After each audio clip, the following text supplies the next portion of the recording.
Assalamualaikum warahmatullahi wabarakatuh. Salam dan bahagia. Perkenalkan, saya Snidar SPDI, CGP Angkatan 11, Kabupaten Aceh Besar. Pak Fauzi Murtala sebagai fasilitator dan Bu Eka Agustina sebagai pengajar praktik.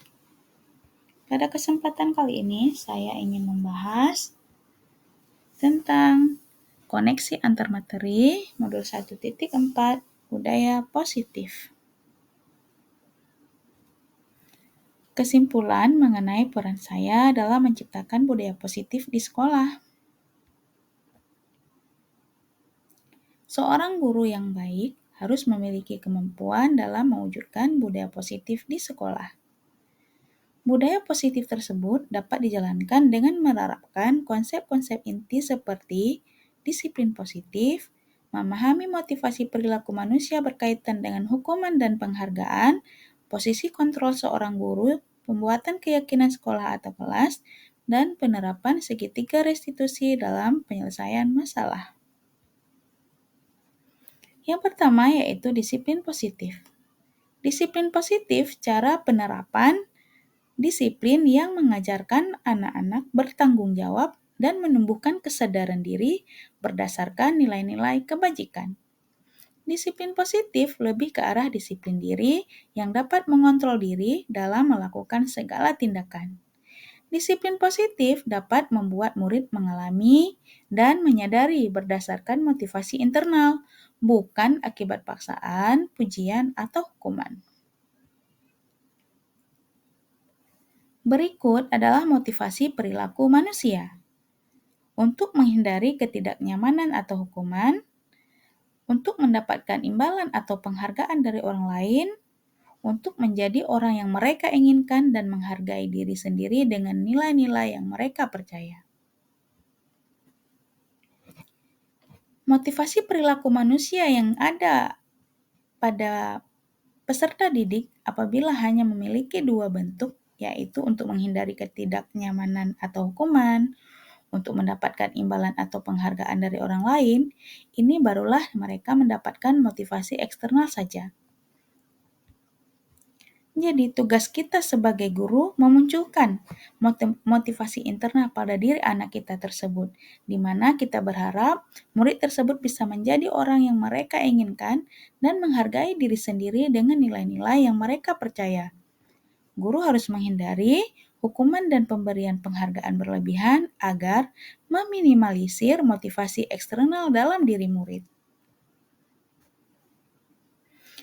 Berikutnya adalah posisi kontrol seorang guru, di mana posisi kontrol tersebut ada 5, yaitu yang pertama sebagai penghukum, sebagai teman, sebagai pembuat rasa bersalah, sebagai pemantau, dan sebagai manajer.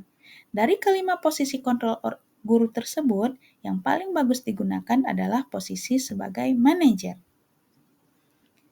Di mana posisi kontrol guru sebagai manajer itu, guru berbuat sesuatu bersama murid, mempersilahkan murid mempertanggungjawabkan perilakunya, dan mendukung murid agar dapat menemukan solusi atas permasalahannya sendiri. Posisi manajer mengacu pada restitusi yang dapat menjadikan murid sebagai manajer bagi dirinya sendiri sehingga tercipta identitas positif dan berhasil pada diri murid. Berikutnya adalah tentang keyakinan sekolah atau kelas. Guru berperan dalam mewujudkan terbentuknya keyakinan sekolah atau kelas dengan adanya kesepakatan antara guru dan murid. Keyakinan sekolah atau kelas berupa pernyataan universal yang mudah diingat, dipahami, dan harus diterapkan dalam lingkungan sekolah. Selanjutnya yaitu segitiga restitusi dalam penyelesaian masalah.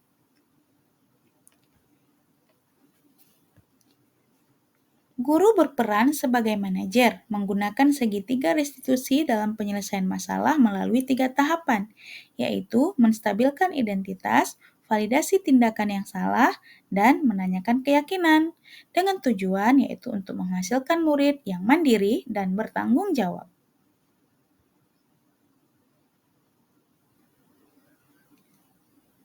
Keterkaitannya dengan materi sebelumnya, yaitu filosofi pendidikan nasional Ki Hajar Dewantara, nilai dan peran guru penggerak, serta visi guru penggerak.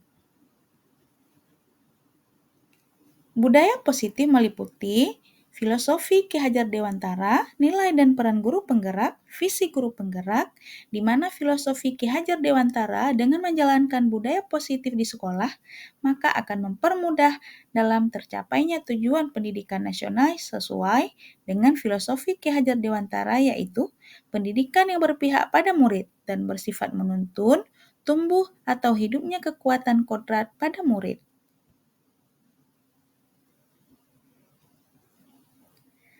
Selanjutnya tentang nilai peran guru penggerak.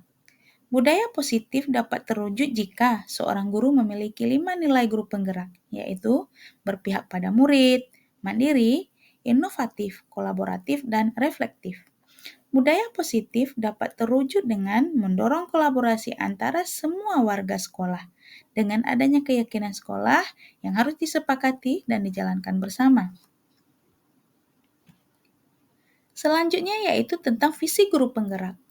Salah satu perubahan yang diinginkan sesuai dengan visi guru penggerak adalah terbentuknya budaya positif agar diperoleh sekolah yang nyaman, aman, dan berpihak kepada murid. Untuk mewujudkan visi guru penggerak tersebut dengan pembuatan prakarsa perubahan sesuai dengan filosofi Ki Hajar Dewantara dan profil pelajar Pancasila.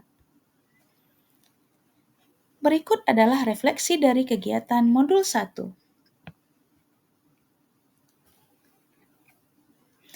Yang pertama, sejauh mana pemahaman Anda tentang konsep-konsep inti yang telah Anda pelajari di modul ini, yaitu disiplin positif, teori kontrol, teori motivasi, hukuman dan penghargaan, posisi kontrol guru, kebutuhan dasar manusia, keyakinan kelas, dan segitiga restitusi.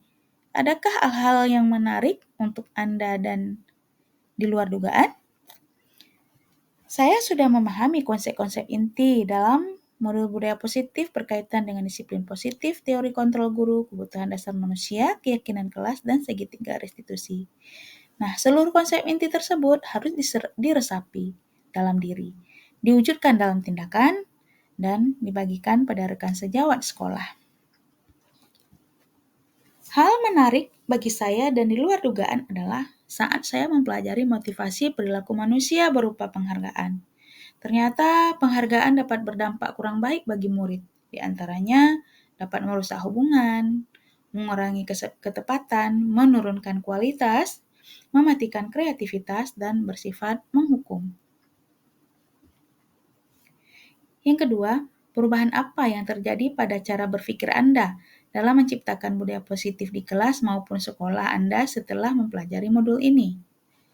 Perubahan yang terjadi adalah saya menyadari bahwa posisi kontrol yang biasa saya lakukan adalah sebagai pemantau dan pembuat rasa bersalah. Seharusnya saya memposisikan diri sebagai manajer dengan cara menangani setiap masalah dengan menggunakan segitiga restitusi. Yang ketiga, pengalaman seperti apakah yang pernah Anda alami terkait penerapan konsep-konsep inti dalam modul budaya positif baik di lingkup kelas maupun sekolah Anda? Nah, saya menangani siswa yang sering terlambat masuk kelas saat jam pelajaran. Saya menggunakan tahapan langkah-langkah dalam segitiga restitusi, yaitu menstabilkan identitas, validasi tindakan yang salah, dan menanyakan keyakinan. Yang keempat adalah bagaimana perasaan Anda ketika mengalami hal-hal tersebut. Perasaan saya sangat senang dan termotivasi untuk terus memperbaiki diri sesuai dengan nilai-nilai kebajikan budaya positif di sekolah. Yang kelima, menurut Anda, terkait pengalaman dalam penerapan konsep-konsep tersebut, hal apa sajakah yang sudah baik? Adakah yang perlu diperbaiki? Jawabannya adalah hal yang sudah baik menurut saya adalah sudah mulai munculnya motivasi internal pada murid untuk melaksanakan budaya positif sesuai dengan nilai-nilai kebajikan yang diyakini mereka. Nah, yang harus diperbaiki adalah posisi kontrol guru, yaitu harus sebagai manajer. Berikut adalah Sebelum mempelajari modul ini, ketika berinteraksi dengan murid, berdasarkan 5 posisi kontrol, posisi manakah yang paling sering Anda pakai dan bagaimana perasaan Anda saat itu? Setelah mempelajari modul ini, posisi apa yang Anda pakai dan bagaimana perasaan Anda sekarang? Apa perbedaannya? Sebelum mempelajari modul ini, posisi kontrol saya yaitu sebagai pemantau dan pembuat rasa bersalah. Perasaan saya saat itu selalu diliputi perasaan bersalah karena harus memberi konsekuensi jika anak berbuat kesalahan. Namun, setelah mempelajari modul ini, saya mulai menerapkan posisi kontrol sebagai manajer dalam menyelesaikan masalah peserta didik. Perasaan saya menjadi sangat tenang dan saya mulai menyadari pentingnya komunikasi yang baik efektif untuk menumbuhkan rasa tanggung jawab pada diri peserta didik. Yang ketujuh, sebelum mempelajari modul ini, pernahkah Anda menerapkan segitiga restitusi ketika menghadapi permasalahan murid Anda? Jika iya, tahap mana yang Anda praktekkan dan bagaimana Anda mempraktekkannya? Nah, pernah. Namun saya hanya menggunakan satu tahapan saja, yaitu menstabilkan identitas dengan memberikan pernyataan memang tidak ada manusia yang sempurna. Setiap orang pasti pernah berbuat kesalahan. Soal selanjutnya yaitu selain konsep-konsep yang disampaikan dalam modul ini, adakah hal-hal lain yang menurut Anda penting untuk dipelajari dalam proses menciptakan budaya positif, baik di lingkungan kelas maupun sekolah? Tentu ada. Yang pertama yaitu hal lain yang perlu dipelajari dalam proses menciptakan budaya positif adalah melakukan kolaborasi antara sekolah dengan orang tua murid agar budaya positif ini tidak hanya dilakukan di sekolah atau kelas saja, namun juga di rumah supaya menjadi suatu kebiasaan atau karakter saat berada di lingkungan sekolah, masyarakat, atau dimanapun peserta didik itu berada. Terima kasih, salam dan bahagia, tergerak, bergerak, menggerakkan. Wassalamualaikum warahmatullahi wabarakatuh.